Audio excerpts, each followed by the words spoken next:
What do you want from me though? Should I go silent as if the past few years of silence worked out well for Hytale? I need to communicate at least a little bit to see if this is worth fighting for, are the words of Simon Hypixel, former CEO of Hytale this week, as he is posting every day about his new plan to just launch the game if he were to get the IP. Following the announcement of Hytale's cancellation by Riot Games last week and Simon vouching $25 million to take it back, he said, quote, "I'm willing and not afraid to release it in a bad state as long as people understand it would be temporary just to break the curse of release and then work hard for many years to come to achieve the dream." YouTuber and close friend mine then tweeted this graphic just saying, "Make Hytale exist first, you can make it good later," with Simon replying, "Yep, it's not gonna be perfect or what Hytale is supposed to be on day one, and that's okay. The cancellation might actually be a blessing in disguise to reset expectations and break that curse of perfectionism if we can get the IP, of course. FYI, a lot of content would be cut early on just to be able to release in some sort of alpha or in-dev version and get funding that way to complete the vision. I don't know the state of the game right now, but one thing is for sure, we could release it with just the creative mode to begin with and get the community involved as soon as possible in shared open source stuff whilst we finish the work on adventure and minigames and all the rest in the background." Simon says it's a long-term project that would be looked after for years. The reality is, even in the old days, Minecraft didn't have much, and yet it still ended up completely fine. For the Hypixel Minecraft server, they had developed on it non-stop for over 12 years, continuing to grind with a team of 90 plus people and 40 million unique players, which by the way was more than 50% of Minecraft's players on Java Edition. Simon says it takes courage to release an unfinished product. The search for perfection is a curse. The high expectations become bigger and bigger with time and promises. When you start to rewrite every single system, and even things like music, you've lost the plot. The community can and would support Hytale 100%, it just takes someone to just launch. And this is just a first in a series of tweets we're covering where Simon lays out his desired launch plan for Hytale now that it is officially out of the hands of Hypixel Studios. He's explaining a lot more now about his reasoning and the potential next steps. Literally every day he's tweeting more, so let's jump into this game of Simon Says. The plan, he says, would be to spend a few months evaluating the project, pure engineering work, but nothing new would actually be added during that time. They'd aim to clean up, check each feature, and make sure it all works properly, maybe even fixing some critical processes to ensure there's a basic game loop. After evaluating, they'd want to write up a roadmap and share it with the public straight away, then quote, "start hiring artists and engineers to execute the roadmap." The just launch roadmap. Would the game be fun, he asks? Probably not the best, but it does not matter for this phase. They just need to get it out and then make it super fun over time. Simon here is definitely expressing what I've seen a lot of you say in the comments this past week, so this started getting people very excited very quickly. He mentions that the beauty of block games is that they don't entirely rely on survival and adventure features to be fun. You can build or just gather things with friends. Adding creative mode, of course, then will even satisfy the needs of even more players. One user then asked in regards to things that were changed after you left or expanded upon from 2020 to 2023, would you be open to keeping them if they're good? Or are you going to try and completely stick to the 2018 vision? As we know, despite a new engine being made for Hytale as of 2021, it wasn't finished up until last year, meaning up until 2024, the team was still pushing the limits and creating the game on the legacy engine. So knowing how much of that would stay if Simon were to take over is crucial.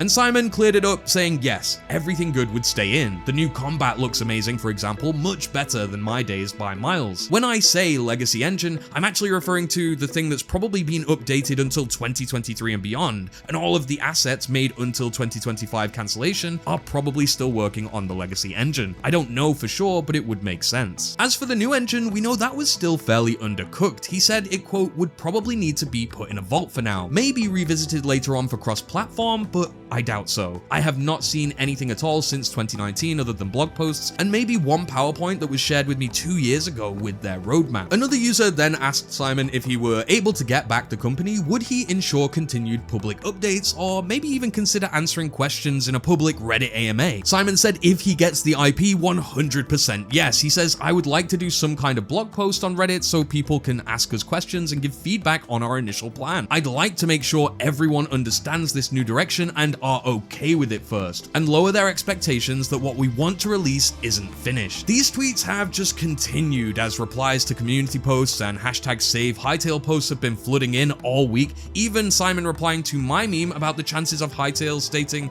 1% chance, 99% faith. He then went on to actually post a main tweet about this whole situation saying no risk, no story, which did actually invite a bit of criticism. Quote, don't want to seem rude or anything, it's just that there's a load of YouTubers making videos about your every tweet, so if nothing happens in the end, it's just gonna be an even bigger letdown. And it does make sense that at least some people would question Simon's motives here, his chances. Is he too overconfident? Is he saying too much? And why did he sell the company in the first place? Then, just like Luther from Andor, Simon comes in with one mighty speech to rationalize all of this. He says, if the community would have just been completely upset at what I was saying, I would have just not taken a shot at it. Everyone is asking questions and I am giving answers. I understand your concerns, but I'm just replying to the people, not making big front page posts. I'm not promoting any kind of campaign to add pressure. YouTubers are having fun with it, and that's fine. He's talking about people like me there. Make sure to subscribe, by the way, if you want to keep up with all of these tweets as they're happening day to day. He says, it's a great ongoing story. I'm not their dad. They can do whatever they want. I explained the low chances multiple times already, but it's also the only chance of something happening. The game is 100% dead otherwise. Their team is already laid off and moving on. No one would buy a dying IP with no team. He goes on, the longer this takes, the lower the value of the IP goes. Whatever price I would end up paying, no one else would pay that much. It makes no business sense. Legacy Engine makes no sense for any other businesses than us because of its current PC-only limitations. Everyone wants cross-platform these days at all costs, and clearly Simon is saying that he doesn't want to prioritize that. Quote, I'm not applying any extra pressure or expectations by replying, just discussing with the community to see if they agree and see if I 100% want to get into this mess. Reality is, I don't need this to make my life better or make any more money. All of my businesses are running profits and I have great amounts of free time. I've beat the game of life already. Why would I complicate my current happiness? If this fails, I have nothing to promote. I'll go back to my own things and be content for life. This is not an opportunity for me. This is my way of giving back what I was given years ago. I believe in Hytale and I think it's literally the only chance for players to see it. Sure, it would come with sacrifices on my end that would potentially make my life shitty for a long while. Part of me does want Riot to say no, I'm not gonna lie. This was a big post from Simon, probably the biggest that he's tweeted so far about the situation. And he is clarifying here that he's more or less the only shot Hytale has at seeing the light of day, not being vaulted by Riot Games for the foreseeable future. He doesn't have to go this hard to get it back, but he's willing to do so because of the community, and it does make for a really great story. I mean, the gaming industry is bleak right now, and the cancellation of Hytale was an awful day for us and hundreds of team members, but you can't argue that the story of Hytale, in all of its good and bad, is one of the most entertaining stories in gaming. As for why Simon is choosing to come back now, why he sold the game to begin with instead of just sticking to it, he said, quote, my pockets would have been completely emptied by the new direction. I did not feel comfortable with that. I also did not fit with the new direction and was offered an exit package. I like to work in smaller teams with less cooks in the kitchen. He suggests to the users that we should look at Hypixel Studios' public finances. He would not have been able to afford that level of spending. He said the exit from the company gave him the money that now has the potential to buy back the IP and finish that game. He doesn't need to do this. I can just stay retired, you know, but I want to finish it, he says. I try because it sounded challenging and fun. Whatever happens, happens. I thrive on chaos, brother. And it's true, you know, looking at the finances, which, you know, I and many in the community have actually known about for a little while, but not had much reason to talk about it. It's kind of an open community secret. Adding up the total debt from 2020, 21, 22, and 23, we reach over $75 million that Riot alone has funneled into this project. With the price increasing exponentially year on year, 2024 likely cost more than $40 to $50 million, and Riot definitely decided to cut their losses. With over 100 sunk into the project, and Simon being the only rational way they can recoup some of that investment back, it makes you wonder whether 25 million is really enough, and what that amount could actually buy Simon at all if the deal went through. through. He says, to clarify, it would require a lot less money to get to something that could be released in very early access with temporarily removed features. We could just get the community involved as soon as possible in modding, bug reports, feature requests, crowdfunding even, and find ways to use shared source and open source with cash bounties to speed up production and keep teams relatively small. He does make sure to follow up saying, guys, please, this is important, keep your expectations extremely low because usually when large companies shut down a project like this, the chances of revival are next to impossible. Yes, I made the decision, I will give my best to save Hytale. Even if it's a 1% chance, it's the least I can do for the same community that gave me the opportunity to be where I am today.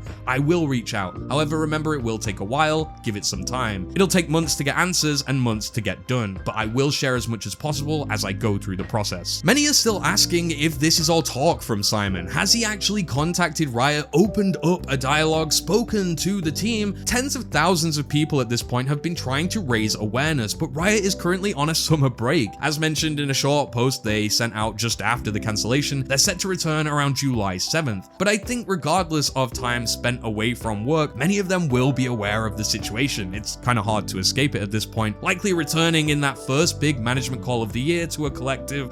Okay, let's talk about Hytale. As the days continue and tweets roll in, someone asks Simon, for modders like me, having a good non-sandbox experience is essential to keep friends and players hooked. I hope that if and when single player releases, it'll be the complete experience to pull everyone back in. Creator tools can suffer, but that player experience needs to be great. And Simon follows up saying, yes, that's the main thing that many game platforms just don't understand. I'm fully aware it's critical to have a great non-sandbox experience, and this is why Hytale feels very heavy fantasy, with quests and such a ton of ways to expand the game. Also the minigames, which is where we have 12 plus years of experience. It's hard to forget that Simon has an incredible history with the team, many of which were still working at Hypixel Studios up until the point of cancellation. And Simon spoke on this more. He says, my door will always be open for the current and former team as soon as the evaluation of the project is done. I don't want to make promises nor reach out to anyone right now because I have no idea where the game is at or if I can even get the IP. Buttercat, however, the community manager for Hytale, was a pleasure to work with back in my days. I love him. And shout out to Buttercat, if he ended up working on this project again, it would be absolutely hilarious and the best thing. In regards to the soundtrack, he said, I think there's over 15 hours of music. That's like 200 tracks. Oscar Garvin is the best. He's the one that composed every music track we've heard from Hytale up until this point. All of it, he says, is behind a vault right now, never to be heard. Only a handful of people had the chance to ever really hear it. But Simon says he'll do everything in his power to find the key to that vault, to break the curse of release.